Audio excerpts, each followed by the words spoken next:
Hey, everybody, welcome back to Reason and Theology. Your host, Michael Lofton. I want to review a debate that was done, I want to say April 1st, so not long ago, between Dr. Bart Ehrman and Dr. Justin Bass. Obviously, Bart Ehrman is an agnostic, and Justin Bass is a New Testament Christian scholar, and they're debating the topic: did Jesus of Nazareth rise from the dead? um Interesting debate, but before we dive in, I do want to remind you of our sponsor for the show. If you want to support the pro-life movement, check out realestateforlife.org. You can see their contact information right there on the screen. If you're looking to buy a home or sell a home and you want to support the pro-life movement, definitely check them out, realestateforlife.org. Okay, now, as far as the debate, I want to watch the debate together. We're not going to watch the entire thing, but we're going to watch a fair amount of it. And I'm going to pause and interact with it a bit here and there, and offer some of my commentary. But I have to say, though I am a Christian, I don't think the Christian side won this debate. Not that we can't. I do think that we have historical reasons for the resurrection, which is why I I'm a Christian. I don't believe that the resurrection is somehow contrary to history or reason, or is anti-intellectual in nature. But I think that there are some stronger arguments for the resurrection, and I'm not so sure that they were captured here. There were some decent arguments here and there, but I felt on the whole, it just wasn't a compelling case. And I found myself offering some of the same pushback, not always, but some of the same pushback as Bart Ehrman, even though I'm not on Ehrman's side. And so I think this one was a loss. However, I do believe that there are plenty of debates that we Christians have engaged in where we have sufficiently shown the historical evidence for it. Do I also believe that faith is an essential component in the resurrection? Of course, but I don't think that this is something contrary to history or is illogical, or that there isn't good historical support for it. Now, of course, Justin Bass, the Christian on here, who would agree with all of that. He would say that there's good historical support, but I just don't believe that he really offered the best that we could offer when it comes to proving the case of the resurrection. And some parts were pretty cringy to watch, where they were just, going back and forth, and there was constant interruptions, and you could see Bart Ehrman getting visibly frustrated. It got heated at some parts. So some of it is just kind of awkward to watch, although incredibly entertaining at the same time, which is why I want to watch some of these together. Okay, so the first thing I want to do, let's just look at Justin Bass's opening statement. It's only like less than 3 minutes long. It's not long. It's a relatively informal debate. I'll go ahead and share my screen so that we can watch it together. Um, and let me know in the chat if y'all are having any difficulty hearing the video. All right, so let's go ahead and begin now. This is really great. As Bart well knows, New Testament scholars today and over the last 250 years of biblical, scholarship disagree on tens of thousands of things. But what they agree on, I think, is fascinating, and I think we should focus on those things. We should, these are important things to look at, and I think it's valuable to know what is it they agree on, what's kind of the common ground. And so my book is basically the goal is to capture where that agreement is among scholars. And to put it simply, on these issues, it's Paul. So Paul, being a bedrock eyewitness, that believed he saw the risen Jesus. This has not been denied across. Now, this is going to be the strength, really, of his arguments, to point to the eyewitnesses. But I don't want to just say that's all we need to do. I think that we need to couple the eyewitnesses along with evidence for an empty tomb, and then join it with the fact that these witnesses then died for the testimony of what they saw. I think when you then combine those cumulatively, I think you have a good case. But here he's only kind of given us one of those components. The board throughout history. When it comes to his sources, when it comes to Paul's early letters, when it comes to traditions that he is quoting within the letters, Paul, it's agreed upon that he wrote those letters. It's agreed upon that he's getting these traditions from early on, probably when he hung out with Peter for 2 weeks, with James, the Lord's brother. And then we get bedrock facts that I focus on concerning Jesus' death and resurrection that come forth from those bedrock sources. And those are namely these: Jesus' crucifixion.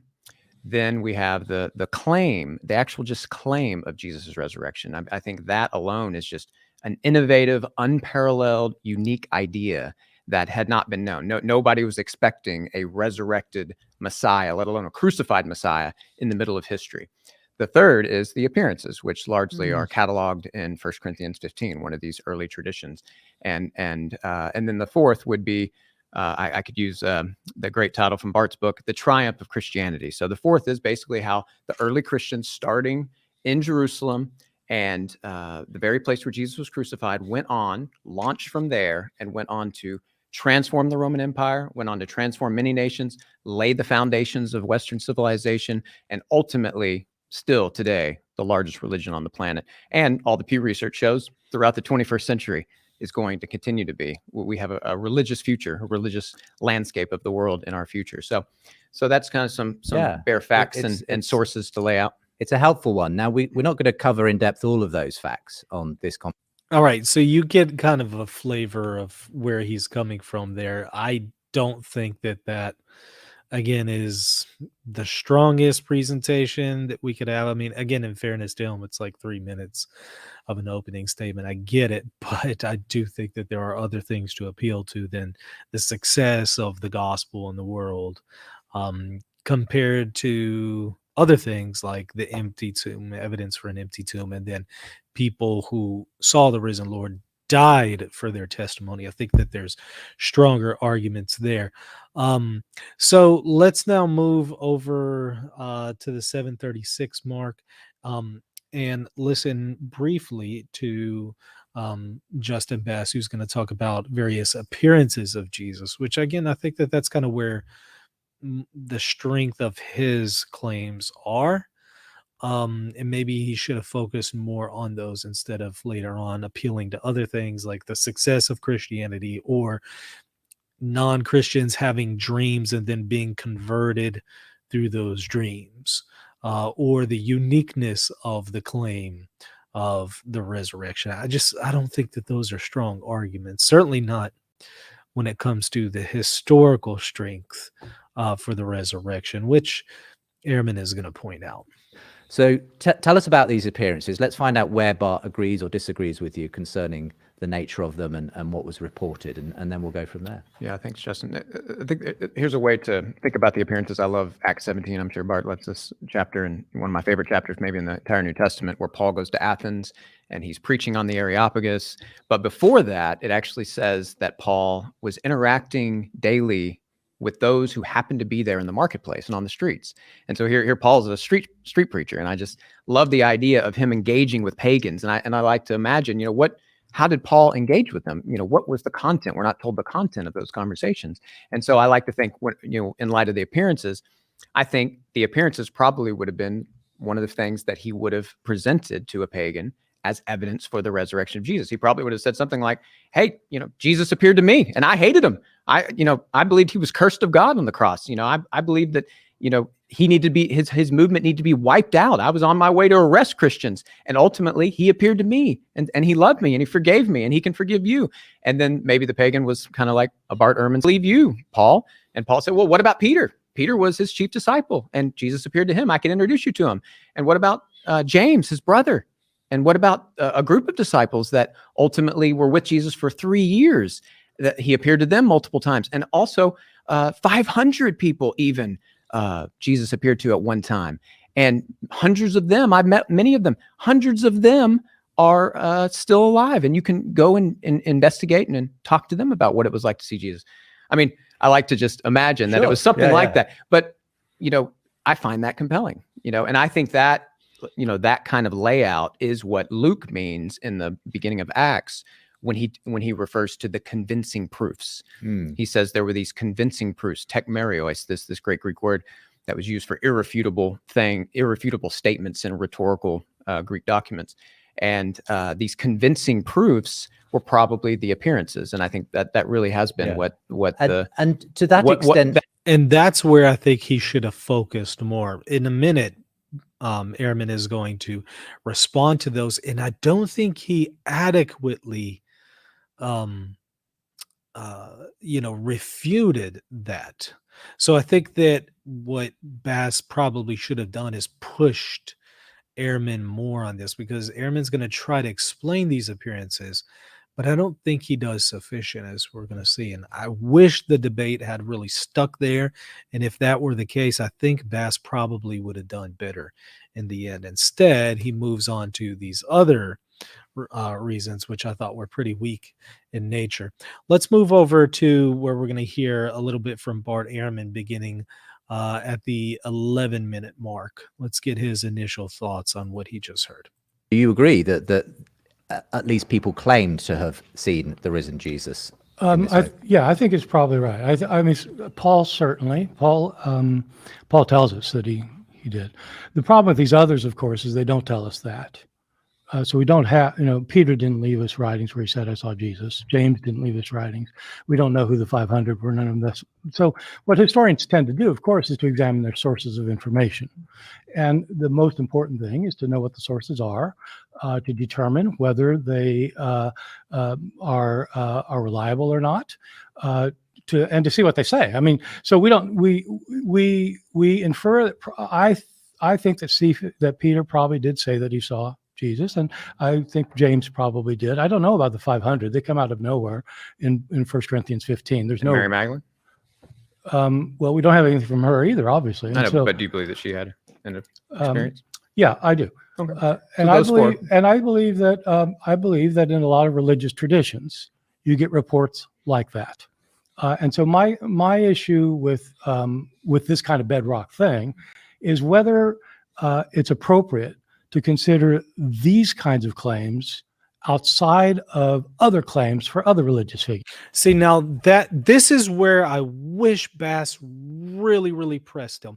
He didn't sufficiently account for the eyewitness testimony, in my estimation. I think he really needs to offer a better explanation for what it is they saw and why would they die for what they saw.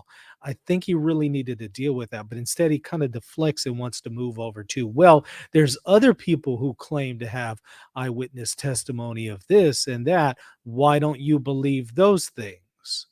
Well, wait, that's a separate issue. Let's first deal with this eyewitness testimony, and then we could talk about these other accounts. Perhaps one of the ways in which we can deal with these other accounts is they then contradict the very message of the one that we've already established is credible. And so for that reason, I could dismiss them, among other reasons. Maybe one could go that line of that direction. But unfortunately, he's going to fall into this trap where he has to now explain, as you're going to see here in just a moment, claims of Mormons and claims of Islam and stuff like that. And I just want to say, no, he should have been pressed more on, wait, how do you account for what Paul saw? How do you account for the 500? He just said, well, the 500 just came out of nowhere. Okay, but wait, that doesn't really deal with the claim that Paul is saying there's these 500 people who saw Christ. What's going on there? And again, I wish he had pressed him more on that, but unfortunately, he didn't. All right, we're going to continue here, and we're going to go for about 9 more minutes until we move on into the next section. In this section, he's going to kind of shift over to, how do you deal with the Mormon claims and stuff like that? Do we treat them equally, or do we provide a kind of do we say, well, it's more likely true because it's in the Bible and less likely true if it's in the Mormon tradition? or if it's in the Muslim tradition, or if it's in ancient Greek and Roman mythology, or not just mythology, ancient Greek and Roman history. And so do you give equal weight to everything? And if so, then why is it that you prefer these witnesses to the others? Yeah, Justin. great question. What is the evidence? So my question would be, what is the evidence? You brought up Islam, you brought up Mormonism. Well, in Islam, this only supernatural really claim is to Muhammad. It's one eyewitness. And I agree with Deuteronomy. We shouldn't trust anything unless it's at least 2 or 3 witnesses. So we have 4 that you agree with. In Christianity, when it comes to Mormonism, again, Joseph Smith is the only person to say that Moroni appeared to him, and he said Jesus and God the Father and a lot of other strange things. I'm not sure, Justin, but only one person, only one eyewitness in both those cases, both those religions you brought up. But right. I'd like to hear the evidence. Well, for the Greek I don't and know. Roman I don't know if example. you've studied Mormonism very much. Oh, I've studied a lot. There are 11 eyewitnesses, and they To all the golden plates. Yes. Yeah. So we're Yes. going to compare And that golden plates to 4 the resurrection of Jesus? No, I'm just saying if you're a historian, Yeah. and what you're doing is you're saying we're going to trust eyewitnesses. Okay, I'm fine with them seeing golden plates, but what does that tell 4 us? of them say they saw Moroni give them to him. 4. All right. So already this is now where I think it starts to go south and Bass starts to lose. Instead of, again, pushing Ehrman on the issue of eyewitnesses and how does he account for these eyewitnesses and the fact that many of these eyewitnesses died for their faith and what they saw, instead of addressing things like that, he then has to deal with the question of Mormonism, which it's clear he doesn't know much about because he had spoke about one witness to Moroni. And in fact, there's more than one. And he eagerly noted, oh, I've studied Mormonism in depth. And it turns out that, well, maybe he hasn't studied it as well as he thought. And so from this point on, he's going to be playing defense. And it's clear that he's kind of out of his depth in the conversation of Mormonism. And so it just starts to look really bad. Saw him. Half Actually of them, signed affidavits. half of them left the faith. They left. No, they didn't. They abandoned left. Joseph They Smith. left Joseph Smith. They abandoned Joseph Smith, yeah. But when they abandoned Joseph Smith, they continued to say that they saw Moroni. So, do you credit those? Okay, well, that would only be 3.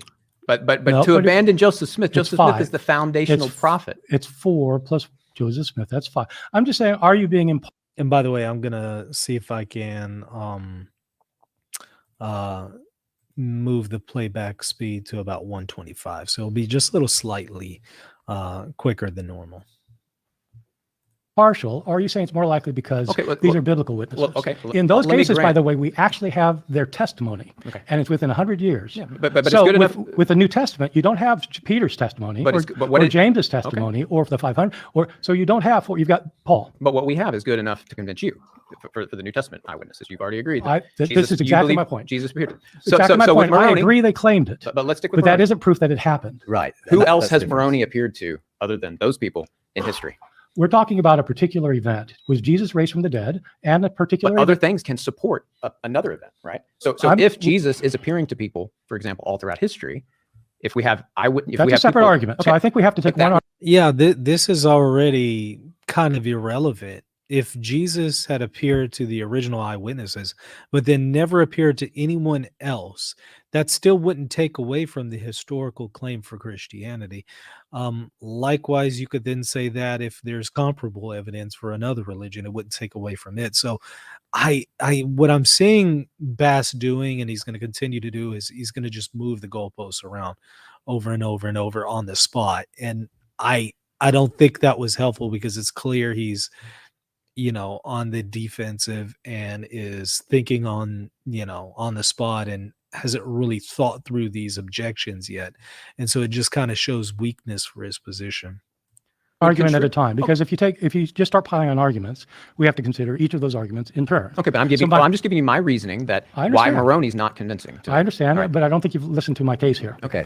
You are basing everything you said. Not basing everything. You said we're starting with appearances. This isn't my only argument. You said the bedrock is Paul, because Paul gives us the information about Cephas and James. Correct? I said Paul is the bedrock in the sense that the vast majority of scholars agree when it comes to Paul. That's what I mean by how many ancient Christian writings do we have by somebody who says in those writings that he saw Jesus? Directly? Paul. But, Thank but, you. oh, well, but How we many have, do we have? we have for- Peter. I would say Peter wrote first and second Peter. And second Peter, Peter says that he saw Saw the the transfiguration. transfiguration. Exactly. That's not the resurrection. Okay. So you've but got John Paul. saw the risen Jesus, at least in heaven in Revelation, You're counting that as a historical source? of seeing something, of seeing Jesus again. That's In enough. heaven. That would contribute to the argument. Again, that's the point, that these things go back Okay. to Let me try again. support because the I think original I want us to be clear what we're miraculous talking claim. about. You have nothing beyond be those clear. 3 witnesses with Moroni. Nothing. Let me finish. You're saying that Paul gives us the evidence for himself. He saw Jesus, but none of the others. You think Peter wrote 1st and 2nd Peter, and okay, but that would be 2. Mhm. I'm saying that in the case of Moroni giving Joseph Smith the plates, we have 4. So if the idea is that you trust eyewitnesses who swear to what they saw, and that we're doing this impartially, Okay.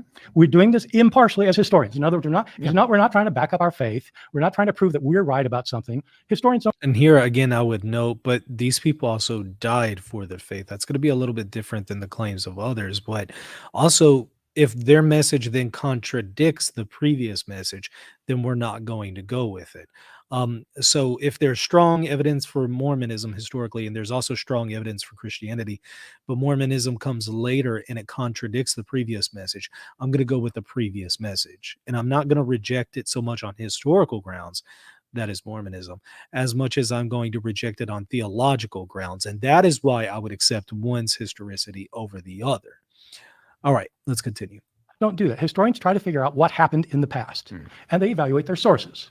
So what I'm saying is, if you're going to take the sources that agree with you and you say that they're probably right, not because they agree with you, but because they're reliable sources, because you've got Paul and you've got Peter say, okay, well, I've got 4 people from Moroni giving the plates, and these people are highly religious people. The religiosity was never questioned. I am not saying that I think that it happened. I don't think it happened. Yeah, for good reason. But on the way you're mounting an argument for Paul and Peter, I don't see how you can exclude the argument for Moroni. Well, let's hear from Justin. So essentially, Justin, is the question here, is there better evidence that the resurrection claims of these first followers of Jesus are better evidence than other claims from other religious traditions like Mormonism and so on, where they also claim to have been eyewitnesses to something miraculous? Exactly. And what I was saying with when it comes to the 4 eyewitnesses, one of them is Joseph Smith. No. There's 4 in addition to Joseph Smith who claim they saw him. So there's 5. Okay. Well, regardless, I guess I want to hear why if you do regard them as different in some way to the Mormons. Because they're claiming a supernatural being named Moroni appeared to them. Okay. And so who else then has this Moroni figure appeared to? Because there's been other people that have claimed supernatural things have happened. But see, one of the things that I would say, well, who else has they appeared to? Right. Okay. And who else has Moroni appeared to? Well, other than those 4. Now, I just want you to agree that's a separate argument now. Yeah, but You it want supporting contributes. So let me. I build a case with Yeah, multiple exactly, I get arguments. it. It's not just one. So when it comes to corroborative evidence of later witnesses, what about the angel? What about the Mother Mary? Now, Mary appears regularly. All right, now here it is. So obviously Bass is a Protestant. So Ehrman is going to now point to Marian apparitions, which as a Catholic, you would be able to accept. But here I think he's kind of at a disadvantage as a Protestant. People. It's completely well documented. Thousands of people claim this happens. I'm going to assume that since you're not Catholic, you don't think these appearances happened.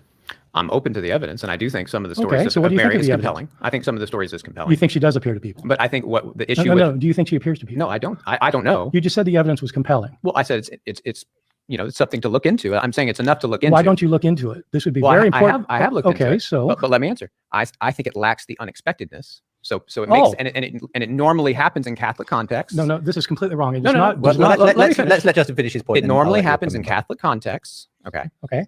And so people who are already Catholic, Yes. who expect, they pray to Mary regularly. They expect saints they pray to saints. They expect this kind of thing. And it's happened in only, a handful of type of situations that have actually been confirmed by the church. But I ask you, if Mary is actually appearing to people, would that support the resurrection or not support the resurrection? No, I'm saying that you have better. Answer that question. I will answer it by telling you that we have better evidence for Mary appearing to people, many groups of people in the modern period, than we have for Jesus appearing to people in the modern period. Okay. By your criteria, that would mean that it's more likely that Mary is showing up. By your criteria.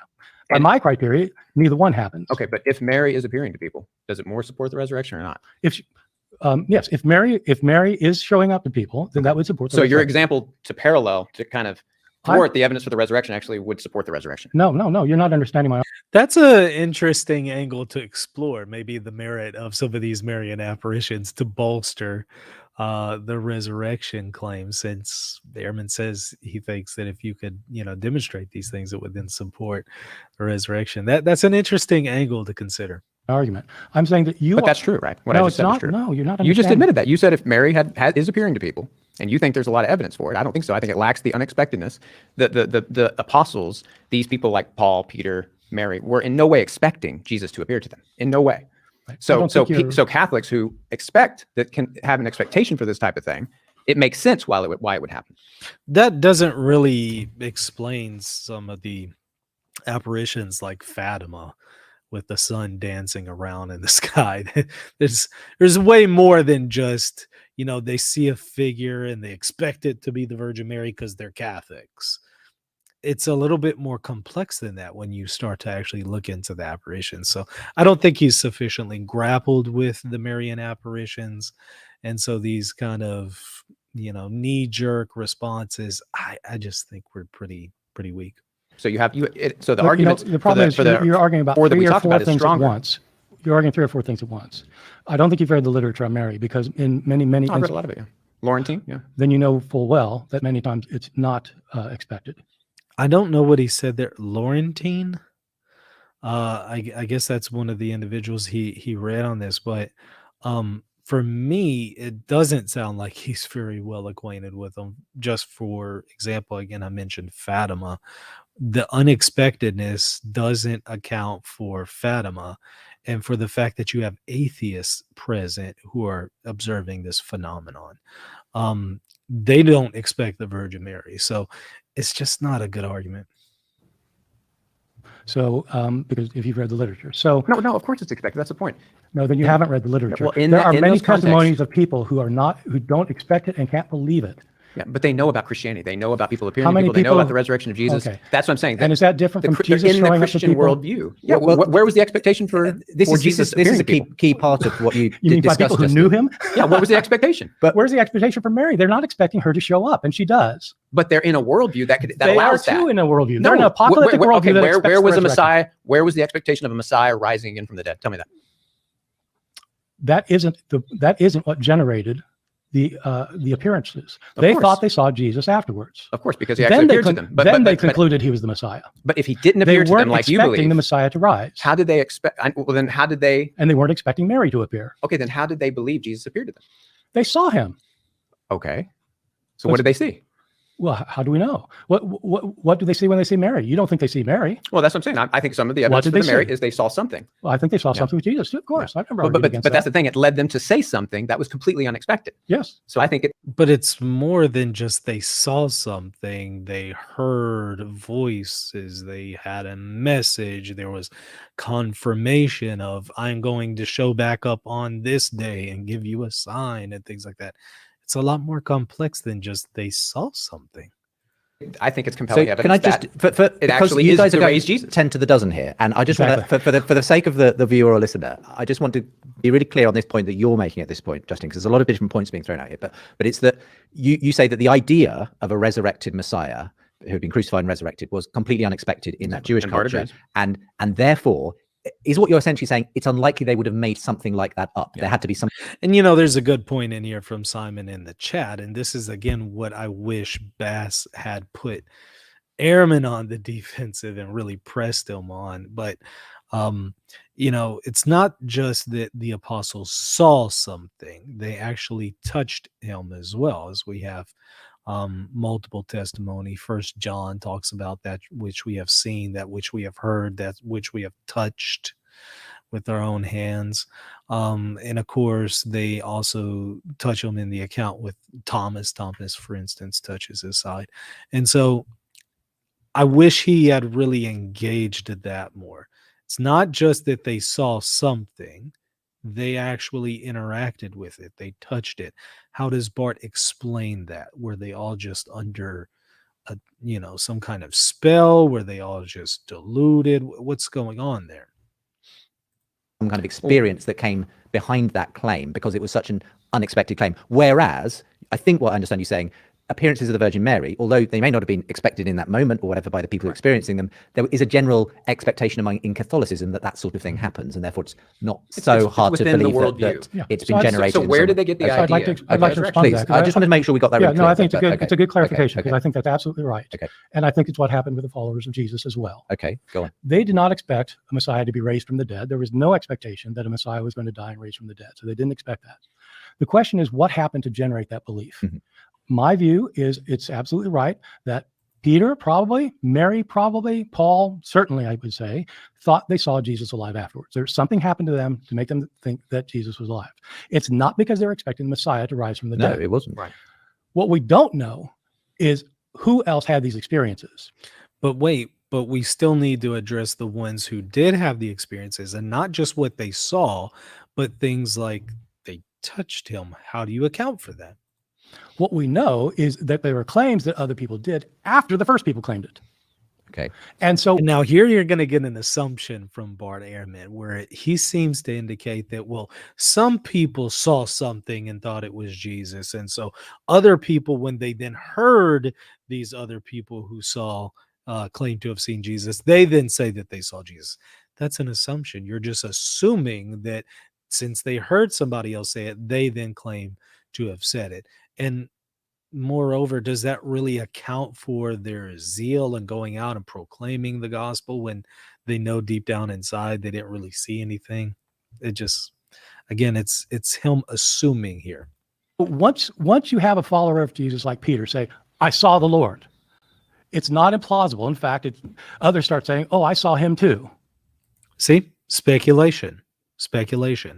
So because Peter said he saw the Lord, these other people are just now claiming that they saw the risen Lord, even though they know they didn't. That, I don't have a really good reason to believe that. So a bit of that's a not copycat So sort it's of the same thing scenario. with Mary. It's exactly the same thing. And so my point is not that proves that Mary was raised from the dead or anything. And it's not the same thing with Mary because it doesn't account for the atheists who are present at Fatima, for instance. So My point is that if that's the kind of argument you want to make about Jesus, you can make it about other people that is just as But just as is plausible. the historical issue here then that you think that this claim that the Messiah had been raised was kind of a post facto kind of yeah, sort of absolutely. rationalization of Yeah, these they weren't- experiences they had? They thought he was the Messiah before he died, in my Right. judgment. So they did think he was the Messiah. and They then weren't when- expecting him to die. Right. He died. One of them, two of them, three of them said, I've seen the Lord. And then they had to figure out, well, how does that work? And it must mean if he's alive again, it must mean that God's raised him from the dead. But there were other. These are apocalyptic Jews. Apocalyptic Jews. they also remembered Jesus who told them that in 3 days I will raise this temple, referring to his body. They also remembered that when they saw the risen Lord. So they would have known that it was a bodily resurrection that they encountered due to recalling what he had said. The only way they can imagine life after death is an embodied existence. They don't believe the soul lives on after death. These are Jews. Jews believe that the body and soul are one thing, and that afterlife, if there is an afterlife, it's body and soul. No, So but- that if they see Jesus alive afterwards, it must mean that his soul has come back into his body. How does that happen? It can only happen when God does it. Okay. God has raised him from the dead. Once they say they raised him from the dead and they already knew he was the Messiah, that's when they start saying Okay. the Messiah was raised. Quick response. And yeah, this is what I'm getting at, Simon. He says they claimed they saw him because Peter said he did without any good reason for saying so. And by doing that, risking their own lives. That's my point. Why would they risk their own lives for something at the end of the day they know they didn't see? That doesn't really account for the evidence. That's why I wanted to say what should have happened with Bass is he should have just focused on evidence for an empty tomb, evidence for people who had, they witnessed the risen Lord, and then those who had witnessed, at least some of those who had witnessed, died for what they saw, for what they witnessed. I think if you had focused more on that, this would have gone very different. It's about to get really, really heated. And we'll go to a break and then we'll. I was just say, but there's other categories that they could have, as Jews, thought of. The Maccabees died horrible deaths, and they believe they lived on, exalted in the heaven. And they, you have many other examples of this kind of disembodied continuing to live on, but they will rise again at the final resurrection. But what the early Christians said is that Jesus had risen again now. The resurrection had already begun. Bart agrees with that. But where did that idea come from? That's the unexpectedness. It came from it's completely apocalyptic unexpected. Judaism. Right. But you're saying they put it together. You're saying they're the geniuses who put this innovative, unparalleled idea that has changed the world That all goes back to the brain of Mary Magdalene? I'm changing the world has nothing to do with it. The issue is, what does an apocalyptic It Jew, did change the world, though, right? what does an apocalyptic Jew think if they see somebody who had died, who's alive now? Now, when you see your grandmother in your bedroom 2 weeks after she died, typically today, this happens a lot. 1 out of 8 people in our country have a vision of a deceased loved one and are convinced they're alive again, or that they're alive. And this isn't at all analogous to the claims of the New Testament, because it's more than just seeing your dead grandma in the room at night. It's they actually touched, they interact with him, they ate, they watched him eat, they spent time with him. This isn't the same as, I think I saw my dead grandma in my bedroom at night or something. This is more than that. In our context, we believe that the body and the soul are separable, and the soul lives on afterwards. So when you see your grandmother in your bedroom, as 1 out of 8 people, not necessarily your grandmother, but some beloved one, typically what you think is, their soul's gone to heaven, they've come down to visit me, because that's our mentality of an afterlife. But you're, Apocalypticists don't have that. They don't have that view. Their view is that if somebody's alive after they died, it has to be a resurrection, because the soul doesn't exist outside the body. See, I'm not buying that either. Some may have believed that, but I'm not so sure that the New Testament authors believed that, especially, the gospel of, I'm sorry, not the gospel, but the book of Revelation, testifying to the martyrs under the altar who are clearly conscious and speak about, the fact that they were martyred. And so I'm just not buying this anyway, but even if I did, it's still kind of irrelevant to the weightier claims that we have to offer. So when they see Jesus, he's got to have a soul back in their body, which means God has raised him from the dead. That's the first thing they know, and they don't have any theology about it. It's just, oh my God, he's come back from the dead, and then they work it out. Quick response, and we'll go to our break. no, Josephus, for example, definitely believes souls exist. He's not an outside. apocalyptic Jew. Well, why He's not? he's anti-apocalyptic. I don't know if you've studied Okay. Josephus. And did you see what he was saying there? They saw something that looked like Jesus, so they just assumed as apocalyptic Jews that it had to be, a bodily resurrection. So were they lying whenever they spoke of, they remembered that he spoke of his body being raised, when he spoke of this temple being raised up 3 days later? And were they lying whenever they spoke of that which we have seen, that which we have heard, that which we have touched with our hands? Were they lying when they said that they saw him eat food and eat fish and stuff like that? It's just, it assumes, and I would want to see him pressed on that. Unfortunately, Bass doesn't press him on it. Josephus is famously anti-apocalyptic. We're talking about apocalyptic Jews. Bart assumes that they just saw something, but he hasn't explained to us what they saw. And whatever they saw changed their complete worldview. I don't know what you see when you see your grandmother either. Okay, but I definitely don't say she's raised from the dead. You say she's still alive. Well, but she's still dead, though, right? In Jesus' case, my point is, In our case, if you're going to use that parallel, in our case, when we see someone in the afterlife, yes, we think they're still alive in heaven, but we say they're dead here on earth. we say their body That's is not what dead. the early Christians said. That's right. They said Jesus had risen from the dead. Right. So you need A to listen. crucified man had risen from the dead. Yes, you need to listen to why that is. We say their body is dead and their soul is alive because we do believe in the difference between the body and the soul. Apocalyptic Jews did not. They could not say that his soul is still living because his body can't be alive unless his soul comes back into it. They don't have our view of the separation of body. I disagree. Well, look, we're going to take That's where he should have been pressed more, in my opinion, among other places. a break there. Really? We're going to take a break. Register now. Question: did Jesus of Nazareth rise from the dead?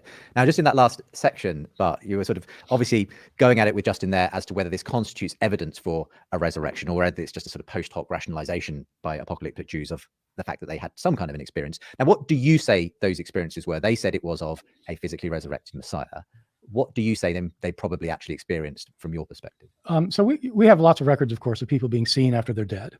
It happens, as I was saying earlier, just today, it happens for 1 out of 8 people. They see something, they think it's that person, or they hear, or they touch, they can feel them, and all sorts of experiences like that. And throughout history, there have been all these thousands of appearances of Mother Mary, and we have eyewitnesses to Romulus being raised from the dead. People saw him after he died. Apollonius of Tyana. We have all. So in every instance, you do have to ask. Of course, And did they interact with him in the way that the apostles did? And did they then die for the testimony that they saw him? I'm trying to see if this is really analogous. I wish he was pressed on that. historian wants to know what really happened. And in most cases, all you can do is come up with options. There's no way of knowing what they saw, partly because they don't tell us. in this case, we only have one person who actually said he saw Jesus, and that's Paul, but he doesn't actually say what he saw. He says that God revealed his son to me, and he says, I saw Jesus, but he doesn't give us any details. So we don't know. But it's quite easy to come up with a list of things that have led to that kind of claim over the centuries and still led today. Some people have a Yeah, this is a good one from the Closet Catholic. He's talking about Luke 16. How does Ehrman square that with the view of the New Testament story of Lazarus and the rich man? Are those not disembodied souls Jesus is talking about? Of course. Yeah, again, Luke 16, that's another instance. So I'm not sure I'm buying this idea that they're all apocalyptic Jews, and that then means that they don't believe that the soul could be separated from the body. And so if they saw the Lord, they had to assume it was a bodily resurrection. I'm not sure I'm buying that in light of things like that, among others. dream. They think that, that they were awake when they saw it. Some people have hallucinations.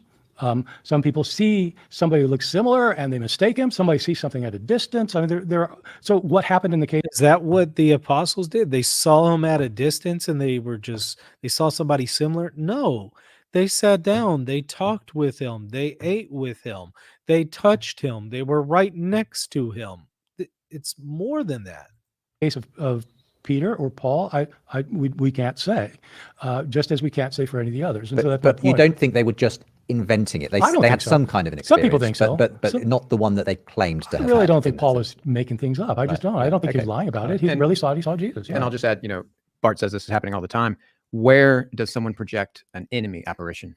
What it example do you happens have? sometimes. If you feel guilty, for example, if you feel guilty about what you've done to somebody leading Give me to an example.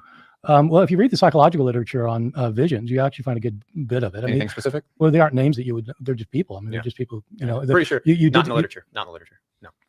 Okay, well, I suggest you read it. There is no projection of enemies in the literature. Dale Allison would. Yeah. So Correct you on what I'd say is that some people have hypothesized. I'm not sure where Bass is coming from. He didn't really even get an opportunity to hear Ehrman and what literature he was referring to. So I'm not sure why he just automatically dismissed and said it's not in the literature. That Paul felt very guilty, or that Peter felt very guilty about his denial of Jesus, and that he started out, and so because of his guilt, he saw something. It's very common. One of the most common reasons for seeing a bereaved loved one is because you felt like you mistreated them before they died, and the guilt creates and so. But again, that doesn't guarantee saying an And so what I'm unparalleled claim saying- of resurrection of a Messiah that was crucified. He could have felt like he forgave I'm him, but not- it doesn't mean he would have said that. And not only that, but I've never said it did, and so that isn't my claim. You And said so that's what caused Peter's claim. Peter did not. He didn't claim Jesus rose from the dead? Okay, what I've been saying is. Peter did not claim that the Messiah got raised from the dead the second he saw Jesus. What he thought was Jesus had come back to Okay, you're life. saying he figured it out as an apocalyptic Jew. I'm going with your argument. Ehrman looks really upset at this point. This is where, let me rewind that so you can see that again. This is where I just felt like Bass could have just turned it down a notch, let him finish his sentence, and then he could interact. Okay, well, I suggest you read it. There is no projection of enemies in the literature. Dale Allison would. Yeah. So correct you on what I'd say is that some people have hypothesized that Paul felt very guilty, or that Peter felt very guilty about his denial of Jesus, and that he started out, and so because of his guilt, he saw something. It's very common. One of the most common reasons for seeing a bereaved loved one is because you felt like you mistreated them before they died, and the guilt creates and so. But again, that doesn't guarantee saying an And so what I'm unparalleled claim saying- of resurrection of a Messiah that was crucified. He could have felt like he forgave him, I'm but not- it doesn't mean he would have said and- that. And not only that, but I've never said it did, and so that isn't my claim. You And said so that's what caused Peter's claim. Peter did not. He didn't claim Jesus rose from the dead? Okay, what I've been saying is. Peter did not claim that the Messiah got raised from the dead the second he saw Jesus. What he thought was Jesus had come back to Okay, you're life. saying he figured it out as an apocalyptic Jew. I'm going with your argument. Yeah. But Paul, how does Paul imagine Right, I was getting to that. crucified man I was getting to that. rising from the dead that he hates, that he thinks cursed by God, appearing to him? I'm looking forward to that one. Okay, go ahead, Bart. So Paul did not get this information from Peter and James. Paul was persecuting Christians before he ever met Peter and James. So he knows the Christian claims already. There have been a lot of psychological analyses about what might have happened to somebody who feels guilt over what they're doing to these people that would generate a vision and to have a conversion. As you probably know, there are instances in which people who are enemies of Christ have visions in which they get converted. And so Paul would be in that category. Yeah. Okay. But again, Sundar Singh, by the way, would be a great example of this. This was an Indian that became a great missionary. He was burning Bibles. He was persecuting Christians in the early 1900s. And ultimately he had a vision of Jesus and he was transformed like Paul. But again, that happened after the Christian claim has already been made. Yeah, so did Paul. for Paul. So did Paul. Yeah. That's my point. It's exactly the same. So you can't say that it doesn't happen to enemies. So you think he because understood you just gave the example of an enemy where it happened. So you think he understood the Christian claim clearly as he was persecuted? He understood that they were saying Jesus got raised from the dead. Absolutely. And then Why else is he persecuted? And then he imagined on the Damascus Road. I didn't was all say he his imagined imagination. anything on the Damascus Road. Well, what happened on the Damascus I Road? just said that there are lots of options and we don't know because he doesn't tell us. Well, he One said thing- He does tell us that he saw and heard him. So I think he needs to account for that. he saw the Lord Jesus. That's what he said. He said he saw the Lord Jesus, but what did where did he see him? When did he see him? How did he see him? How close was he? Did they talk? Did they spend a week together? Seeing them's good enough, right? He thought he saw Jesus. I've been saying that all Well, along. well, He look, thought he saw Jesus. I'm not I'm expecting us, asking And heard. And so how does he account for that? why you don't believe him. Why do you think Paul's wrong? Why don't I think a person got raised from the dead? Yes. Oh, Why don't you think Jesus got raised from the dead? I don't think anybody Not gets raised from the anybody. dead. Because it violates the laws of nature. Okay. okay. I mean, So you have the kind of a materialist, fundamentalist view. well, let me ask this. You of- think God raised Jesus from the dead, yeah. right? Do you think God can break the laws of mathematics?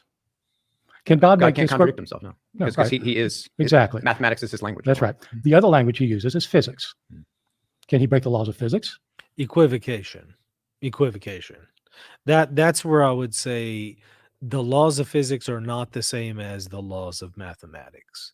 And what he just did is equivocated between the two. I mean, I think we're getting off. No, we are not. Because this is precisely. You Well- asked me why I don't believe it. Well- and the reason I don't believe it is because it violates the laws of physics. And I don't he think can feed God. things into his system, for sure. I don't think God can break the law of physics any more than he can break the law of mathematics. Feeding things into his system to bring a dead person to life is not the same thing as making 2 + 2 = 5. That's completely different things. They are both laws that have never been broken in history. But that's something else. Whether or not the laws of mathematics can be broken is different than the laws of physics.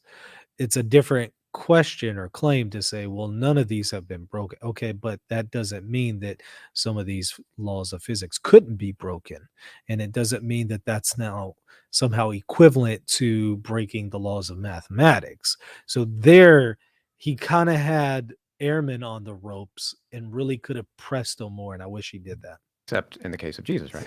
So here's the question. This is a very big, no, it's a very big question, because what you're arguing is that the most probable event that happens with Jesus, because Paul and Peter said it happened, the most probable thing is the violation of a law of physics that has never been violated in 13.8 billion years. Never, except in this one instance. Well- now, if you're a historian, historians don't argue that something that happened only once in all of history is the most probable occurrence because somebody said it happened. Unless there's incredible evidence. to The incredible demonstrate- evidence is that it's Paul said Not just so. that. Not just Well, that. We're just getting started. What's interesting here for me, Bart, though, is that presumably, on the face of it, if you do believe that God would never, if there is a God, let's say, that God would never break the laws of physics, then on the face of it, no amount of evidence could persuade you of a miraculous claim. You've kind of decided that before you come to the You'd have text. to. What you'd Is have that to fair? do is you'd have to have evidence from physicists that these laws don't apply. Okay, so you'd have to go to the physicist rather than You the certainly could historian. prove it, to- because to- physicists We need to go to the said- physicists for the evidence. what Well, if you're going to say that the laws of physics have been broken one time in the history of the human race, then you need pretty good evidence. And the evidence that somebody said they saw somebody. But is that's not the only real. evidence, and we're going to talk about more. But that's not the only evidence. We were talking about the appearances, and the appearances, I think, and you said this, and I've appreciated you said this, and how Jesus became God. You talk about how basically the evidence is consistent with if Jesus did rise from the dead, and I appreciate that because you're saying if Jesus rose from the dead, basically the evidence we have looks the same. It would look the same. So you don't believe he rose from the dead, but the evidence does Let me put support it like the this. miracle. Let Do you me agree put with it- that? No, of course I don't. Well, okay, consistent with the miracle. Let me. Is it consistent with the miracle? Let me put it this way. There is a famous Jewish holy man, Baal Shem Tov, who eyewitnesses have told us, lived in the 18th century. He told us he could heal the sick, he could cast out demons, he could raise the dead. We have eyewitness accounts of this. And my suspicion is that you don't think it really happened because you'd be suspicious of those reports. I think that And here's where, as a Catholic, I believe that God could perform miracles through anyone.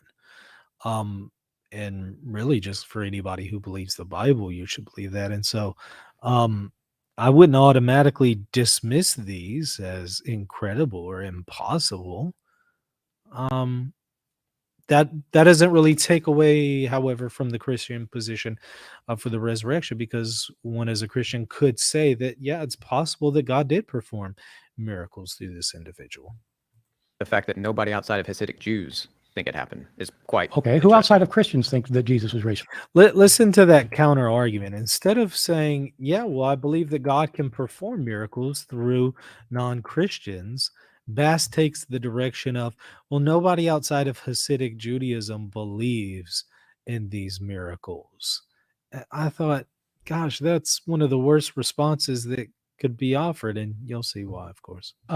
Eyewitnesses have told us, lived in the 18th century, he told us he could heal the sick, he could cast out demons, he could raise the dead.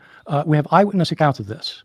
And my suspicion is that you don't think it really happened, because you'd be suspicious of those reports. I think the fact that nobody outside of Hasidic Jews think it happened is quite Okay, who interesting. outside of Christians think that Jesus was raised from the dead? Pinchas Lapid, he was a Jewish historian and scholar. He wrote a book called The Resurrection of Jesus. You should read it. It's actually really good. He actually was convinced by the evidence that Jesus rose from the dead. Right.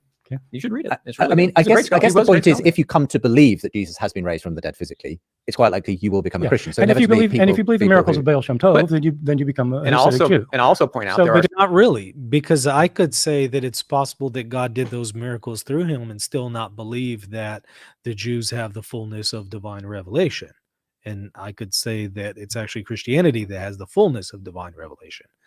So that's where I wish he was pressed more. So that is an evidence Okay. that Baal Shem Tov really did these things because somebody believes and then converts. It's not evidence. and I would also add that there are scholars that I appreciate, people like E.P. Sanders. I know you respect E.P. Sanders. Like in Jesus and Judaism, the way he ends is basically saying, I don't know what happened. Yeah. But he admits the evidence is pretty strong. As you There's just- people that admit the evidence is strong, but they still I guess- don't go I all guess- the way. I guess my That's what I'm saying. question I think is- the evidence, though, is is strong. I don't if- think if you that's did- Well, you haven't cited any all you've cited so far are eyewitnesses. I mean, And you've agreed that Eyewitnesses- eyewitnesses in other cases don't work for you, And just- including Baal Shem Tov.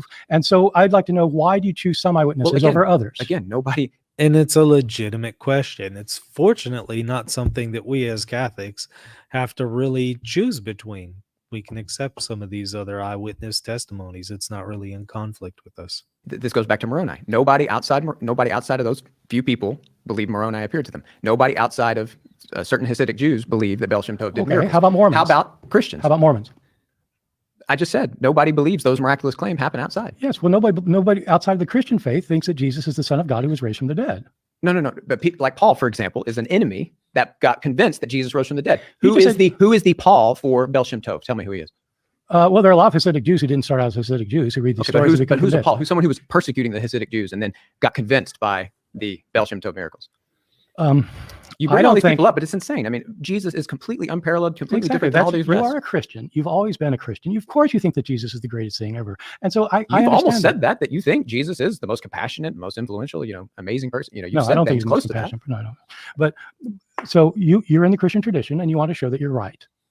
And and so okay. I want to just demonstrate that but Jesus but is you're Lord not doing because this he as a historian. died for our sins, and I want people to know that. Exactly. You're a theologian, and that's fine. I have no qualms with you as a theologian. What I have qualms with is you claiming that you're doing this on disinterested It's a historical historical ground. religion. You have Why doesn't he have qualms with him on theological grounds?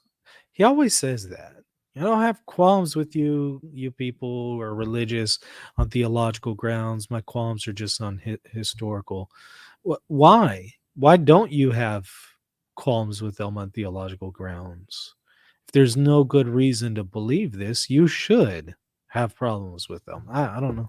If it didn't happen in history, it didn't But happen. if you're going to be a historian, you have to treat every religion equally, And if you're not gonna be giving a- superiority to your particular But faith if you're going to that be a you were historian, raised you in. need to be open-minded to miracles. You're open-minded.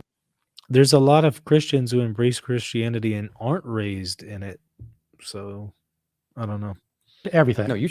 I am open-minded. Yes. If you can said show, that God, you said that the physics can't be. I did say that. I defied. No, you didn't hear me. Okay. I said you're saying it happened once in the entire human race. How many people have lived? I don't know how many people have lived on billions of people. Mhm. There are 8 billion people alive today. None of them is going to rise from the dead. How many people have risen from the dead? In your judgment, 1 out of 20 billion who've lived or something. How many people have mistaken something they've seen? How many people have had a dream that they thought was something that was real?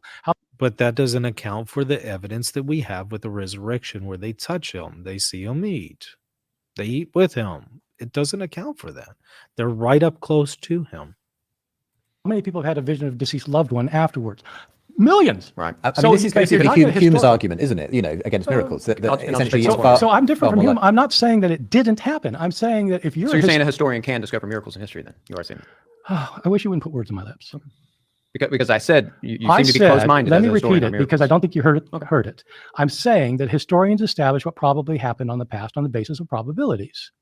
If the probability is 1 out of 800 billion or something versus 1 out of 8, Well, what do historians think about that? some- Do they think it's more likely that the laws of physics were broken? Even if they grant, okay, laws of physics, suppose they grant that. Do they say it did happen in this one instance because we have these 3 people who said it happened? Or do they say maybe they missaw something?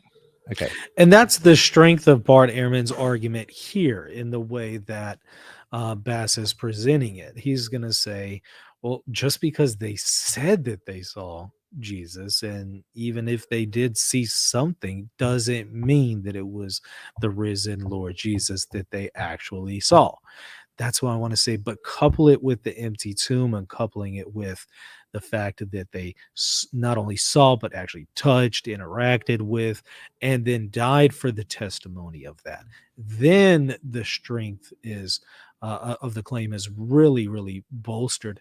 And I'd love to see Ehrman interact with that. It's like he's interacting with the worst presentation of this and not the best. But in fairness to Ehrman, Bass isn't giving him the best presentation. So I guess he's just kind of interacting with what he's given here. Justin, and then we'll move on to your next bedrock. fact. We talked about 107 billion people that have walked the planet. That's fine.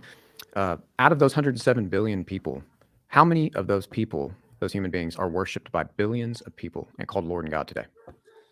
I don't know many? what the number is. One. So One. 107 billion. So how many? No, but how many of those have been? Let me finish my. No. Please let me finish my point. No. This is my turn. This is my turn. Okay. I thought I'll let you respond. I thought you wanted me to respond to that. Jesus is the only. You asked person- me a question. Okay. You asked me a question. You wanted to know how many. I was trying to answer your Okay. question. So may I answer Tell your me question? someone else other than Okay. Jesus that's worshipped by Right. billions. I'm answering by asking you. Oh, no, see, that's not. You weren't answering the question. Okay, I will answer the question. So let me at least Of those finish my point. 107 billion, you can't say that more people worship Jesus now, therefore he was raised from the dead. Okay. Because let me You haven't finish. let me finish my point. I'm making a point. answering your question. You weren't answering the asked me my question, Okay. and I'll I'm let you answering finish. your All right, question. Let me Bart finish my finish, and question. then you come back. You say 100.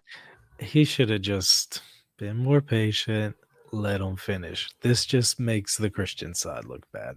107 billion, and since more people worship Jesus now, that's evidence. No, Oh, that's not what I okay, said. then I Okay, guess so I let me understand. finish. Okay. Yes, So I'm saying what we have here is an extraordinary, by exactly these exact odds that you're talking about. We have an extraordinary anomaly. We have one human being who walked this earth from the last, billions of years, and however long humans have been on the earth. Out of 107 billion, this one human being is worshipped by billions and called Lord and God. I'm saying that is an extraordinary anomaly, and so I'm saying that's something that historians would go, "Wow, that kind of is amazing." If Jesus achieved that extraordinary anomaly, 1 out of 107 billion on that point, maybe he achieved another extraordinary anomaly. I'm like Ehrman at this point. Ehrman's face is kind of me right now. It's just like, this is not a historical argument. Yeah, it's interesting that Christianity has been so successful, but what if Islam ends up becoming more successful in numbers than Christianity? It's just not a really good argument. And there could be plenty of natural explanations for why Christianity has been so successful number-wise that would not necessarily go back to some kind of supernatural explanation. So I just, why even go this direction instead of just talking about the strength of the eyewitnesses and just focus on those things? Maybe he rose from the dead. Okay. Are you really Bart. using that as a historical argument? I'm using it as an argument for the resurrection, whatever you want to call it. What kind of You argument don't- would you you- call it? Well, what's the problem with the argument? But isn't it an extraordinary anomaly that Jesus is worshipped by billions? How is a crucified No, man? it's not an anomaly at all. I wrote an entire book explaining how it happened. Okay, how does a crucified Without man in a his single mid-30s, how is he worshipped by billions of people today? I mean, you don't think that's not an extraordinary anomaly? It's not an anomaly. It's by amazing. definition, at mathematics, 1 out of 107 billion. But I'll let you finish. Why is that proof that he was raised from the dead? It's proof that people are convinced he was raised from the dead. I said it's a good argument against this idea that you were making that, oh, you're telling me only one person out of all the 107 billion rose from the dead? A historian can't say that. That's not good enough evidence. Well, here's another point on that same person that is an But you extraordinary can't anomaly. explain that one. You can explain why there are so many. Yeah, you could have a natural explanation for that. So that's just not a good. This is just where I think Bass's position really fell apart. Billions of Christians in the world. It's not hard to explain but without a miraculous explanation. So why, I don't understand why you're arguing this. But this single individual has had this kind of impact. Yes, it's fantastic. Yeah. Oh, it's amazing. So it's normal for crucified men in the Of ancient course it's world not that are normal. Jews It's to be worshipped by completely billions anomalous. and But lay that the doesn't- foundations of but that Western doesn't mean that civilization. he was This is raised- normal. You are not listening to me. Okay. The resurrection of Jesus would be a miracle of God. You can't use the fact that many people became convinced of that miracle to prove that the miracle happened. You can only use that to show that people were convinced it happened. There are other reasons people get convinced by things other than the fact that God intervened in history. Okay, but don't you see the point that if Jesus did rise from the dead, that would be a pretty good answer to why he has had this extraordinary anomaly impact? on the No, world? No, even then, even if Jesus has been risen from the dead, which I do believe as a Christian, that doesn't necessarily mean that, because Christianity has been so successful, that is good evidence for the resurrection. It could be that Jesus wanted to rise from the dead and preserve only a small remnant, right? A small remnant of people. So I don't see that. I don't think it has any relevance to it. No relevance. No Okay, relevance. okay, that's fine. Okay. Let me put it like this. Okay. Okay. So the Mormon Church. And maybe the relevance is insofar as Jesus talks about his gospel going to the ends of the earth, and maybe you could make a case for that, which he's going to talk a little bit about here in a moment. Maybe that's how you could tie it in. But as Ehrman's going to note, that's only going to be convincing to somebody who has already accepted Christianity. That's not going to be convincing on historical grounds for somebody who's not convinced of the historicity of the resurrection. So it would be better to just stick to historical arguments rather than these other kinds of arguments that are only going to help maybe strengthen the faith of those who already believe in the resurrection. To the Mormons for a second. The early Christian movement, from the days of Paul up to when Constantine converted, okay, it grew. If you actually just crunch the numbers, like you start out just say in Paul's day, I would say before, say right after the resurrection, there are like 20 people, okay, who believe in you. You got the 11 disciples, you got a handful. Say there's 20 people. 20 to 3 billion. Yep. So by the time you get to Constantine, by the time he converts, there's probably 5 or 6 million Christians in the world. So if you crunch the growth rate, like what would it take to get from 20 to 5 or 6 million at that time? It's about 30% every decade. Okay. And so the question is, does that require a miracle or not? Or can you explain it by natural grounds? The Mormon Church has grown that rate since it was founded by Joseph Smith. Now, I wouldn't want to say that Mormonism is necessarily true because it grew at that rate, or that the angel Moroni necessarily revealed the gold, but because it grew at that rate. If Christianity had continued to grow at that rate after Constantine, by the end of the 4th century, there would have been more Christians than humans in the world. So the rate of growth, or the number of people who come to believe in something, is not an indication of the miraculous beginnings of the faith. But I didn't say that. I'm asking you. You did not give me an extraordinary anomaly for Mormonism. I gave you an extraordinary anomaly for Jesus of Nazareth. The extraordinary anomaly is that the angel Moroni showed Joseph Smith these plates. No, but that's never happened before. But no out one of the 107 billion people in the world, that has never happened to anybody. But we're back to the same point. Nobody outside of those people believe that. Either do the Moroni billions has of people not who believe in appeared to anyone Jesus. The people believe in Jesus' resurrection are Christians. Well, no. Skeptics and unbelievers all around the world have been convinced by the They've resurrection of converted, Jesus. and they've been converted to Mormonism. Oh, well, in Utah, yeah. No, you're not hearing me again. I know. 30%. The same thing. There's plenty of people who become convinced of Mormonism and convert to Mormonism. This is just such a glaring inconsistency here. I'm not sure why Bass chose to go this direction. But they're working off, on that point, they're working off Christian capital. I mean, it's a cult of Christianity. So they're working off Christian capital. Christianity is working off of Jewish capital. I mean, can we? Judaism didn't spread. I know we've kind of wandered into this final bedrock fact, and I just want you to establish it though, just for the listening and watching audience, Justin. Just talk about this. Why you believe that the rise of Christianity, or as you could put it, the rise of the Nazarenes, constitutes not just a fact of history, but something that points towards the truth of the resurrection. Well, I think one point that I wanted to make that centers around that is, again, Jesus. I mean, again, we're dealing with a person, not just anybody that rose from the dead, but the most influential, the most sung about, the most painted, the most written about, great moral teacher, the most compassionate, the most extraordinary figure, who's ever lived. And so I think that's an important point to make, that this is who we're saying rose from the dead, right? We're not just saying any old Joe rose from the dead. And so again, I think that's why Jesus keeps tipping the boxes for all these extraordinary anomalies. I'm not getting And it. So are you saying it's a combination of things? It's that Yeah. they claim this unprecedented claim in that Jewish culture that a crucified Messiah had been raised from the dead. The fact that people truly believe that it's seen that, the fact that it happened to someone who has had this extraordinary influence on culture, human rights, everything else, and that movement now comprises, easily a third of the world's population, whatever it is. But let me, and this will go help you, ahead. Bart. This will help your confusion on this. So when it comes to this fourth bedrock fact, there's many lines of arguments, but let me give you one. I'm interested to hear your thoughts on this. So we know what Jesus in the New Testament, before he died, and as the risen Jesus, I know you wouldn't think that he said these things as the risen Jesus, but we know what he wanted. Okay, we know what, let's say, this apparition, this supernatural coming back from the dead human being wanted. He wanted the gospel to go to all nations. He said, make disciples of all nations. He said, you will begin here in Jerusalem, you'll go to Judea and Samaria, and to the ends of the earth.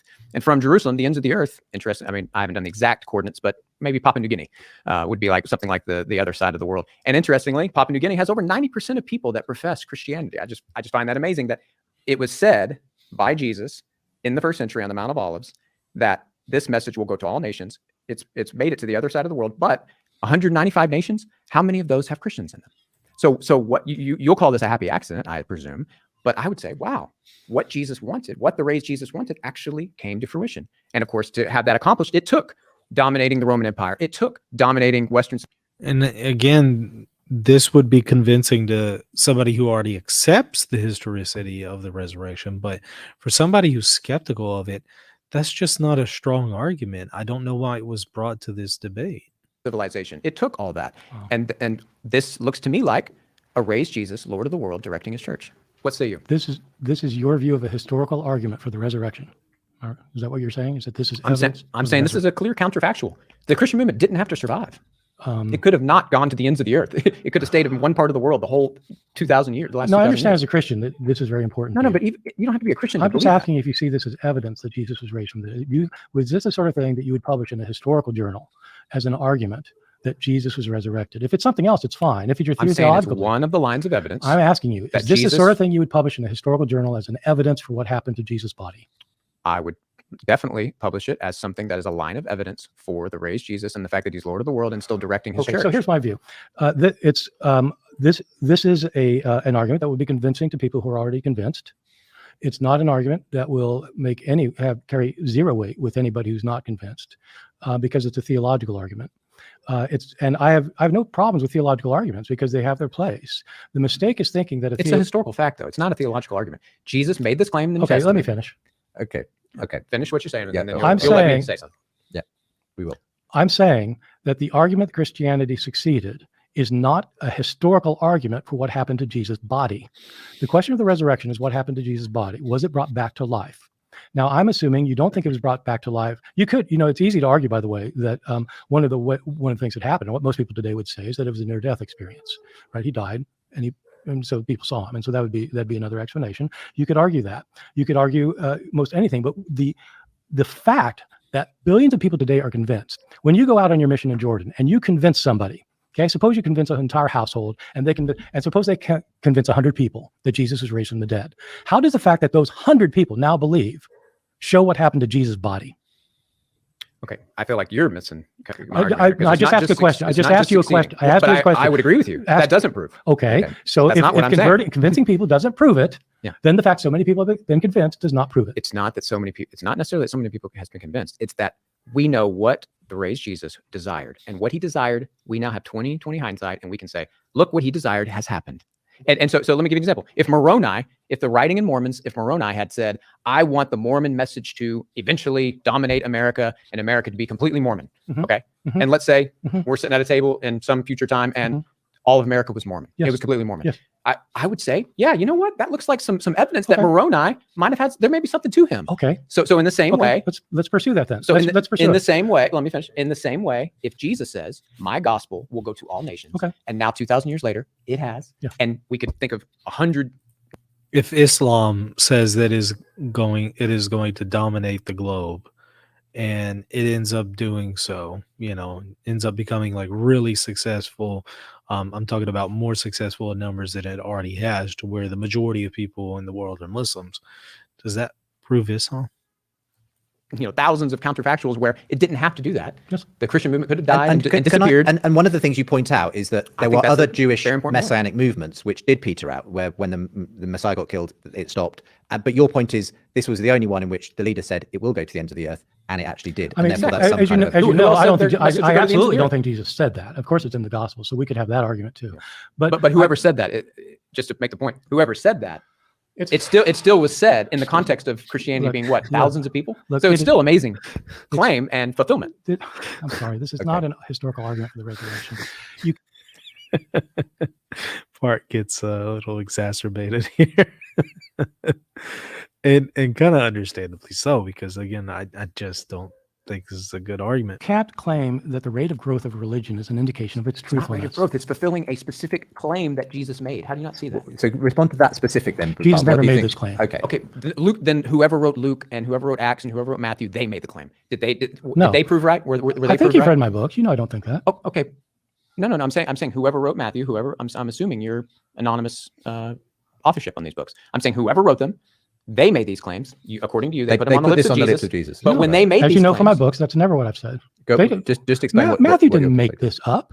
Matthew's living in a community that's living 40, 50, 60 years after Jesus. Okay. There have been storytellers about Jesus all along. Okay, so They he got passed- that. But my point, somebody made this claim and it ended up on the lips of Jesus. I think Jesus made the claim. But according to you, somebody made the claim. But whoever made the claim in the first century, somehow 2,000 years later, it's been fulfilled. Can I ask you Who is that guy? We got to find him. He's the genius. Okay, we're going to go to a break. I just don't think- after Bart's responded. I would just like to know if it was to go to the entire world, why hasn't the whole world? I don't think this is a historical argument at all. This is a theological argument, which I'm happy to talk with you if you want to talk theology instead of history. But if that is your theology, that it had to go to the whole world, why in your theological view hasn't the whole world converted? Well, I think many do reject the claims of the gospel, and I think many have not heard the claims of the gospel. Why? If- The gospel going to the ends of the earth doesn't necessarily mean that everybody is going to embrace it. It just means that people from every tongue, tribe, and nation will embrace it. It doesn't mean that everyone in every tongue, tribe, and nation will embrace it. It's supposed to go to the whole world. Why hasn't it gone to the whole world? Well, that's the thing. It has. That's my point. No, It's it in- hasn't. You just said many people hadn't heard. Well, I'm saying, yeah. So, but that's what I'm saying. Based on the evidence of the last 2,000 years, do you think it will ultimately go to all? We're talking about tribes that just haven't heard. I mean, we're talking about people like in South America. We're people talking in about millions Africa. of people, billions of people haven't heard. But Well, why hasn't in it? faraway If tribes this is and true, things. if But proof do that you God's think- behind it, why hasn't it happened? But You said based- Jesus said it would make it happen. Why hasn't it happened? Well, let's stick with what he said. He said he's going to return, right? So will it happen before he returns? What do you think? Based on the last 2,000 years of I think evidence. the answer is no. Well, look, we're going to take a break there, and we'll be back for the final thrilling part. Also, going to the ends of the earth in context, I'm pretty sure was the context of the Roman Empire. But even if it's just a worldwide context, yeah, I think it's pretty clear that the gospel has gone out worldwide. It hasn't gone to every single human being, of course, but the vast majority of the world has been reached with the gospel. It doesn't mean that everybody's going to embrace it. This debate on whether Jesus of Nazareth rose from the dead. My guests are Bart Ehrman and Justin Bass. We'll be back in just a moment. That was the exciting part when we arm wrestle. In one more of your particular lines of evidence from this fourth fact about the rise of Christianity and why, give us another one, and let's do another few minutes with Bart on this.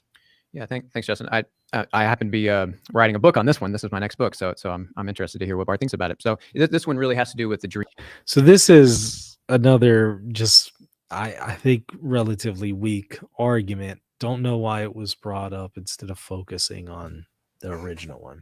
Dreams and visions of Jesus, and really my passion for this came as a result of my time in Jordan. So I got to actually meet a number of Muslims who have had dreams of this. Many times they call him man in white. He's full of light, and he quotes scripture, and it's a dream or a vision, and then they ultimately convert to Christianity. Usually, A man in white in a Muslim society? I can't imagine that. A man in white reading from some scripture in a Muslim society could be like any Muslim in the world, right? It's just, I imagine that's the majority of dreams of Muslims in a dominant Muslim country. Is when they think of a man, they're probably going to think of a man in white, and they'll probably think about him reading scripture if he's reading something. So that just doesn't sound very strong. they're led to a church or something. And this is happening, from Muslims in Syria, from Iraq, from Jordan, from Lebanon, all over the Middle East. This is kind of a phenomenon. If you talk to missionaries, it's amazing. They're even putting up signs that say, if you've seen the man in white, call this number. So it's happening.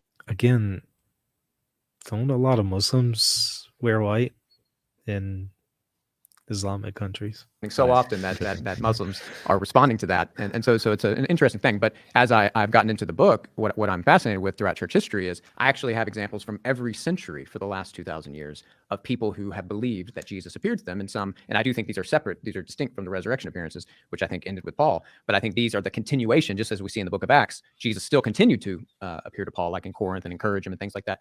These kind of visions are happening, whether dreams or visions, and they're happening to people all over the world, almost every nation for the last 2,000 years. And so to me, again, this is another line of evidence that Jesus rose from the dead and is still appearing to people. It goes back to what he desires. Jesus desires to seek and to save the lost. And so I think Jesus is seeking and saving because even if we're going to use this argument, I think the Marian apparitions would be a stronger argument, right? If we're going to go this route, which I don't advise for us to do, but if we're going to, wouldn't it be stronger to just say, these Marian apparitions proves the resurrection of Jesus?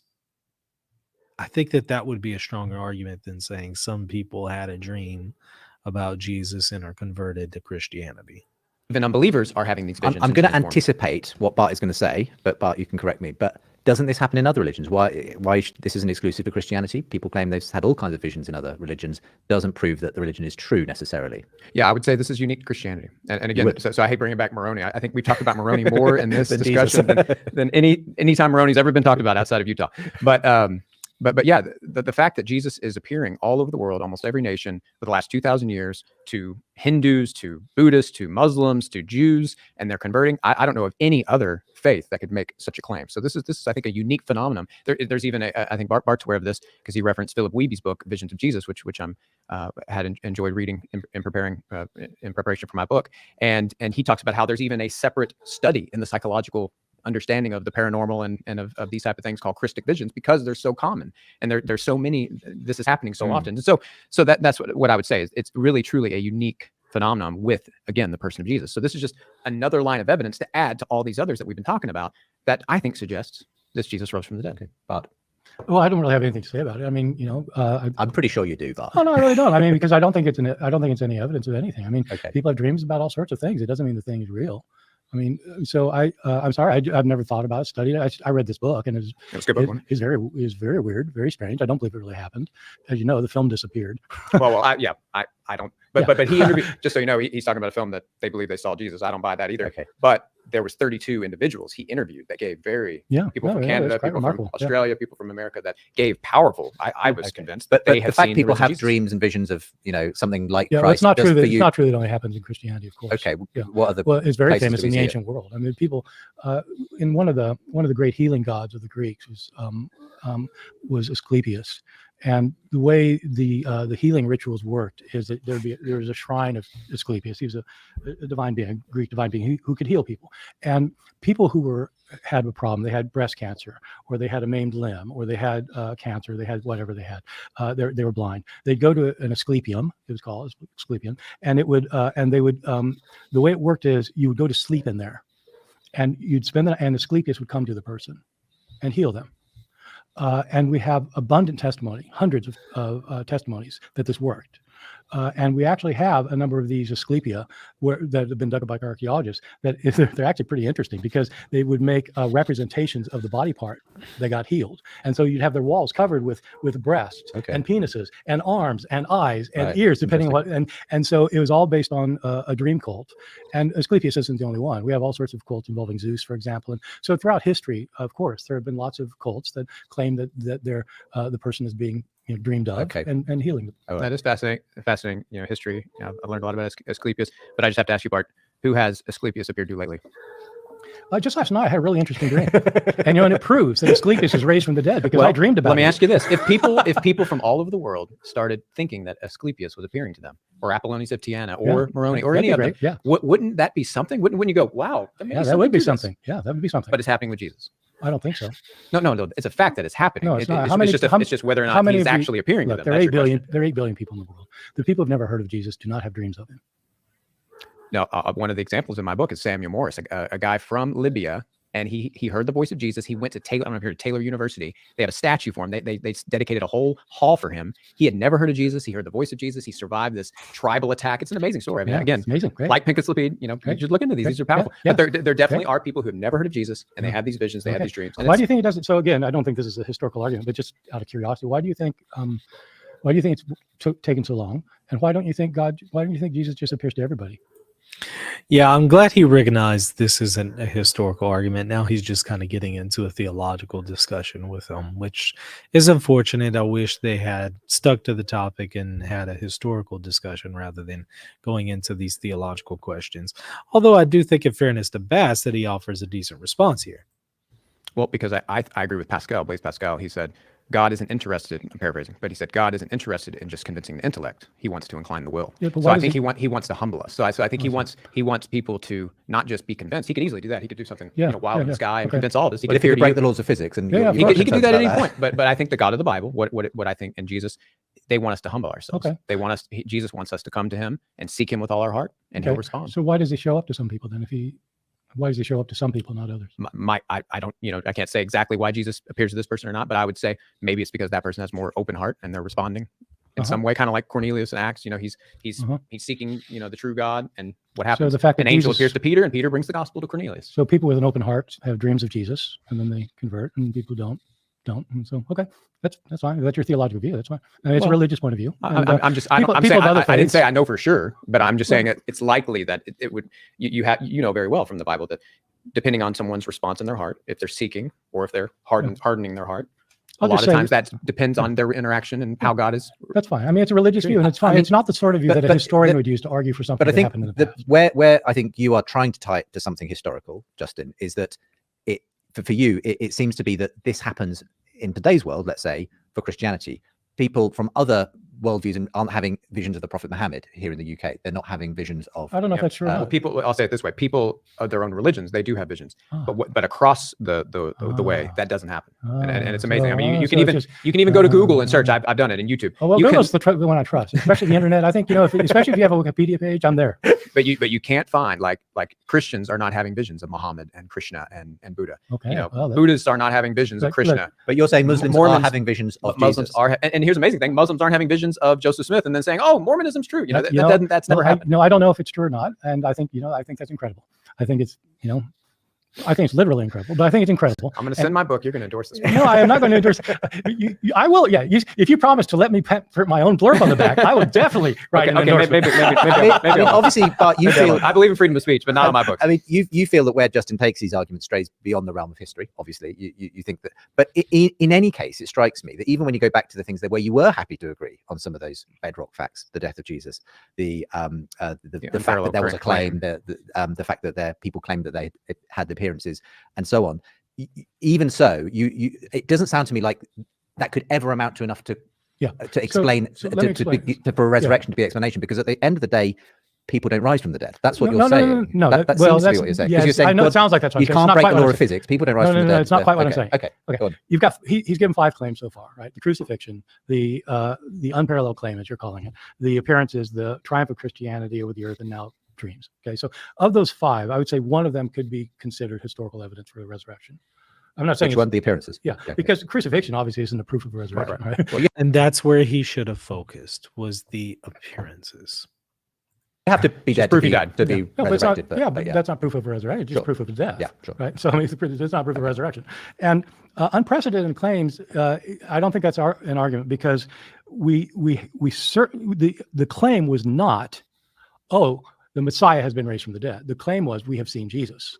And that claim is not unprecedented. We have lots and lots, thousands, millions of people claim to see someone who's dead, who's alive now. Yeah, but they do believe that he's the Messiah, and they do believe that he rose from the dead bodily. So that's not evidence. The appearances is evidence. But what does evidence? But okay, but how many appearances would you need before you change?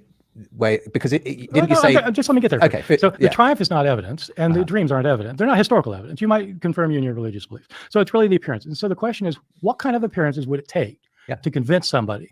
And so the way I usually put it is this. So in terms of laws of physics, if you take a cup of coffee, or in this country, tea, and you pour some cream in it and you stir it up, because of the second law of thermodynamics, the cream disperses throughout the coffee or tea. And no matter how much you stir it, you can't put the cream back, right? It's that the law of thermodynamics. It's not a theory. It's not a hypothesis. It's the law of thermodynamics. That's what happens because entropy always increases in a closed system. Okay, so that's a law, and which means it is, to our knowledge, it has never been violated. Now, suppose that there's somebody who says that in 1920, suppose you have 5 people, suppose you have 10 people who say in 1920, they saw a guy put cream in his coffee and he stirred it till it dispersed and he kept stirring and then the cream came to the top just like that. How many historians would trust those 10 people? Yeah, I mean, of course, according to the natural order of things, that would be absurd. But were these same men who spoke about the cream rising to the top also people who claimed they witnessed it and they went and died for that claim? That would be a little bit more. But of course, he doesn't present it that way. He presents only part of the evidence, not the fact that the apostles are dying for this testimony. That's, I think, something that he should have engaged, and I wish Bass had pressed him on, but unfortunately he didn't. All right, so that's going to do it. You can watch the end, put a link to the show notes there. You can watch the end at your own leisure, but that's pretty much it. They just give a summary of what they've already presented. Nothing really new from there on. Anyways, hope y'all enjoyed this review. If you did, hit the like button, hit the subscribe button. Oh, I do want to show you one other thing before we go, by the way. I want to show you this video. It's only about 6 minutes long. Let's watch it because I think that it, in only 6 minutes, offers a better case for the resurrection than what, unfortunately, we saw here. Let's take a brief look at it together here. Let me see. Share my screen. Okay. It's called Did Jesus Rise from the Dead? Part 1, The Facts. I'm only going to just show this one. Why was Jesus of Nazareth crucified? Because he made outrageous claims about himself. He claimed to be the one and only Son of God. Why would anyone take his claim seriously? Well, that all depends. If Jesus actually rose from the dead, then his claim to be God's unique Son carries considerable weight. On the other hand, if the resurrection never actually happened, then Jesus may be safely dismissed as just another interesting but tragic historical figure. Did Jesus rise from the dead? As we explore this question, we need to address 2 further questions.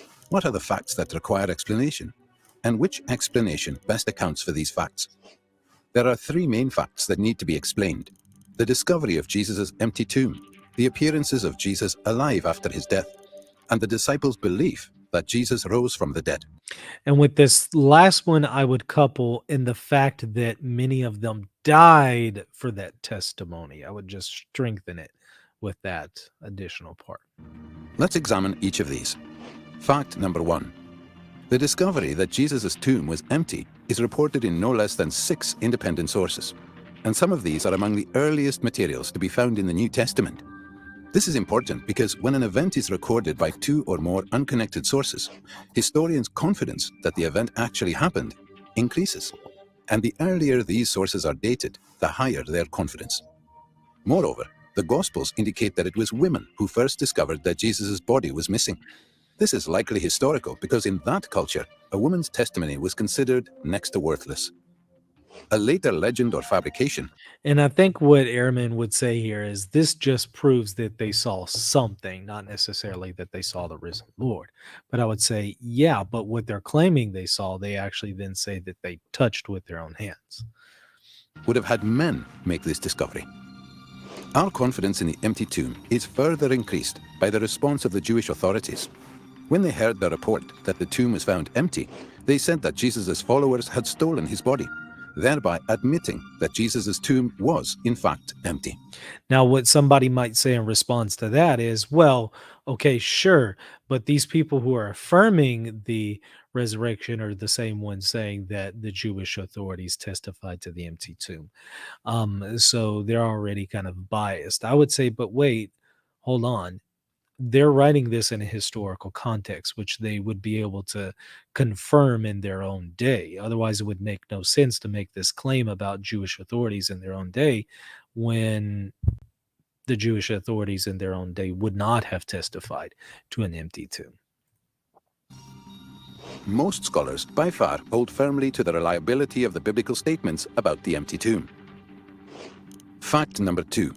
The appearances of Jesus alive after his death. In one of the earliest letters in the New Testament, Paul provides a list of witnesses to Jesus' resurrection appearances. He appeared to Peter, then to the 12. Then he appeared to more than 500 brothers at one time. Then he appeared to James, then to all the apostles. Finally, he appeared also to me. Furthermore, various resurrection appearances of Jesus are independently confirmed by the gospel accounts. On the basis of Paul's testimony alone, virtually all historical scholars agree that various individuals and groups experienced appearances of Jesus alive after his death. It may be taken as historically certain that Peter and the disciples had experiences after Jesus' death in which Jesus appeared to them as the risen Christ. Fact number 3. The disciples' belief in the resurrection. After Jesus' crucifixion, his followers were devastated, demoralized, and hiding in fear for their lives. As Jews, they had no concept of a Messiah who would be executed by his enemies, much less come back to life. The only resurrection Jews believed in was a universal event on Judgment Day after the end of the world, not an individual event within history. Moreover, in Jewish law, Jesus' crucifixion as a criminal meant that he was literally under God's curse. Yet somehow, despite all of this, the disciples suddenly and sincerely came to believe that God had raised Jesus from the dead. They were so completely convinced that, when threatened with death, not one of them recanted. There we go. That is what really should have been focused on. Even the Pharisee Paul, who persecuted Christians, suddenly became a Christian himself, as did Jesus' skeptical younger brother, James. Some sort of powerful, transformative experience is required to generate the sort of movement earliest Christianity was. That is why, as an historian, I cannot explain the rise of early Christianity unless Jesus rose again, leaving an empty tomb behind him. These 3 firmly established facts cry out for an adequate explanation. How do you make sense of them? Down through history, various naturalistic explanations have been offered to explain away these facts. The conspiracy hypothesis, the apparent death hypothesis, the hallucination hypothesis, and so on. All of these have been nearly universally rejected by contemporary scholarship. The simple fact is that there is just no plausible naturalistic explanation of these 3 facts. The explanation given by the original eyewitnesses is that God raised Jesus from the dead. If it's even possible that God exists, then that explanation cannot be ruled out. For a God who is able to create the entire universe, the odd resurrection would be child's play. An empty tomb, Jesus' appearances alive after his death, and a group of dejected followers suddenly transformed by a radical new belief in a risen Messiah. These are independently established historical facts. How do you explain them? All right, so you get the gist of it. And now, again, I know Bass's opening statement was only 3 minutes, but this was about 6 minutes long. He could have given a condensed version of this in those 3 minutes and then focused on that for the rest of the debate. I think that would have been much more productive. Unfortunately, with some of these other arguments, it ended up presenting Christianity in a weaker light than I think it really is. And so hopefully this helps maybe offset that a little bit. If so, hit the like button, hit the subscribe button, share this with people on your social media. And again, check me out, patreon.com/reason and theology to support me and get access to extra content from me. We'll see you later. God bless. Hey, thanks for watching. Don't forget to hit the like button and the subscribe button. See you next time. God bless. If you're looking to buy or sell a home, office, or any kind of property anywhere in the world, you're going to want to call Real Estate for Life, and they're going to connect you with a Catholic agent. Now, that agent will donate a portion of their commission upon sale, and Real Estate for Life will donate 75% of that gift to a pro-life organization at no cost to you. Call Real Estate for Life at 1-877-LIFE-US1 or text them 248-431-1440. If you care about the pro-life cause, call them now.